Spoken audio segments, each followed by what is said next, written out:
What's up everyone, Andrew Baena here, and on today's video we are going to be taking a look at this guitar right here. This is the Schecter PT8 multi-scale Black Ops guitar. Now I do want to apologize, I usually try to get these videos done way faster, and I've had this one for a couple months and haven't made the video, but I'll explain why really quick in case you care. So Schecter sent me both the 7 and 8 string version of this guitar, and since they're basically the same guitar, I was trying to think of different ways to do the 8 string version of the video, and what I was going to do is bring this guitar on tour with me with my band Carcosa and play it live and do a kind of like from the road review type thing, which ultimately didn't end up happening because I've come to terms with the fact that I am a useless piece of shit when I'm on tour and never end up making the videos that I plan to do. However, I did bring this guitar with me on tour. You can see some damage on it there, which is natural when you take things out on the road. And what it also did is give me a few additional insights into how I feel about this guitar that I might not have taken into consideration had I not played it live. So you already heard how this guitar sounds in a full demo mix, so next up I'm going to tell you the specs and features of this instrument, show you a few solo tone clips, and then last but not least give you my thoughts and opinions on this instrument. So first and foremost, we are going to talk about the specs of this instrument. Like I said, this is a PT model, which is Schecter's answer to a Telecaster style design, which I think is really cool because you definitely don't see this body style in 7 and 8 string guitars almost ever, and I'm a big fan of any time a company is willing to do an 8 string, especially that isn't a standard super strat, because those are getting boring. This guitar also has a satin black open pore finish, which looks really nice. You can see the wood grain through the finish there. It is, however, also a very thin finish because of that, and like I kind of showed in the intro there, you can see some damage on the side, so it does ding up pretty easily, but honestly, I don't think that necessarily looks bad. Some people really like it. If you take your guitar out, you want it to look road worn, and this is going to wear really nicely in my opinion. Moving on, let's talk about the neck of this guitar. So it is a multi-scale guitar, meaning it has fan frets, of course, and we're looking at 25.5 to 27.5 inch scale length on the bottom and high string respectively. We're looking at an ebony fretboard with stainless steel frets. On the side of the guitar, we have Luminlay glow-in-the-dark side dots right there. This is also a 3-piece mahogany neck with carbon fiber reinforcement. Obviously, you can't see that because of the finish.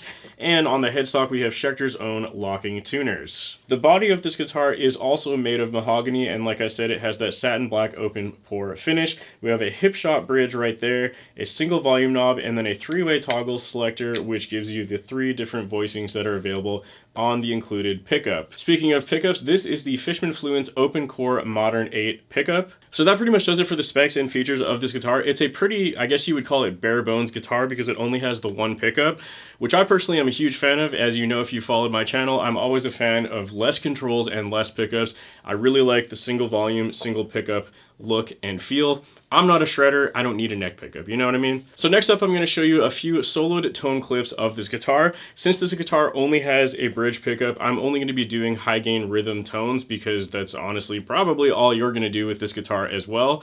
And like I said, I'm not really much of a lead player anyways. So this is how the guitar sounds, and I'm going to cycle through all 3 different voicing switches using this guy right here. This is how it sounds.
Okay, and last but not least are my thoughts and opinions on this guitar.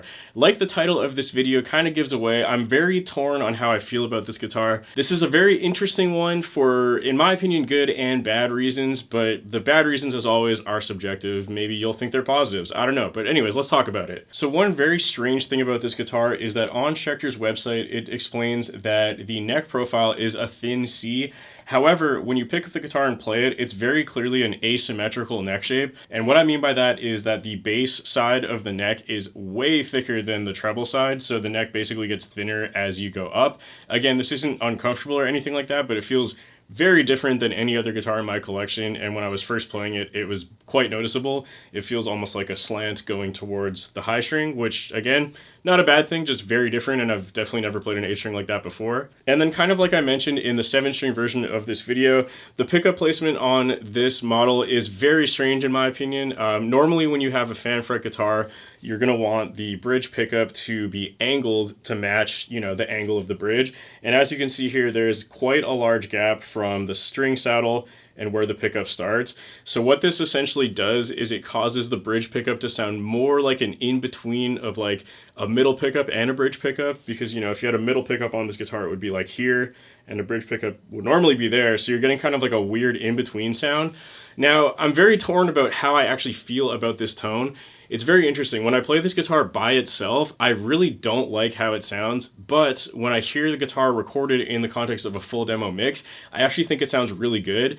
And the sound engineer that we had on our tour, shout out to Robbie Brown, he said basically the same thing. He thought that the guitar sounded really good in a live full band mix, but when I played it on its own during sound check, it just sounded so weird. So I'm left with this dilemma where when I play the guitar, I don't necessarily love how it sounds, but then when I hear it back with drums and bass, I think it sounds awesome. So it's a very weird middle ground, and I'm having a really hard time deciding how I feel about it, if that makes sense. The other thing I will mention is that I personally only really liked the, I guess, third voicing, the one that's to the farthest to the right, which is basically just the normal voice one, I guess you would call it. And that, in my opinion, is the best sounding one. The other two, I personally don't think I would ever use, but again, that's subjective and maybe would be different for you. The other thing I noticed when I played this live was it definitely has a kind of substantial amount of neck dive. Whether that's a good or bad thing, again, will be up to you. I know some people hate neck dive and are not willing to deal with it at all, and some people like myself don't really care that much within reason. And in my opinion, the neck dive on this is within reason that I didn't really care that much. It wasn't like severely nosediving. It was just like, yeah, there's a bit of resistance on your hand and you do feel like you're kind of holding it up the whole time you're playing it. So if you're used to guitars that have neck dive, it won't matter to you. But if you absolutely hate guitars with neck dive, then you're definitely not going to like this guitar. Another positive about this guitar, however, is that the tuning stability is fantastic. I'm used to playing live with a guitar with an Evertune, which literally will never go out of tune. So switching back to a guitar that doesn't have that live, I was like, oh man, I have to actually check my tuning between songs. And to my surprise, this guitar stayed really, really well in tune throughout all of our songs, to the point where I barely had to touch the tuning pegs at all during a set, and we're playing for about half an hour straight, and I do not go easy on my guitars. I'm picking really hard, throwing the guitar around, doing all kinds of dumb stuff. So I was really happy with the stability of this guitar and the construction. Again, it sat in my tour case for a month straight, and other than these two little scratches here, it held up great and was in tune every time I wanted to use it, and it still felt awesome to play. So all in all, like I said in the title of this video, I'm very torn about how I feel on this one. It sounds way better than I thought it would when I hear it in a recorded mix, but I don't necessarily like playing it on its own because I think it sounds weird.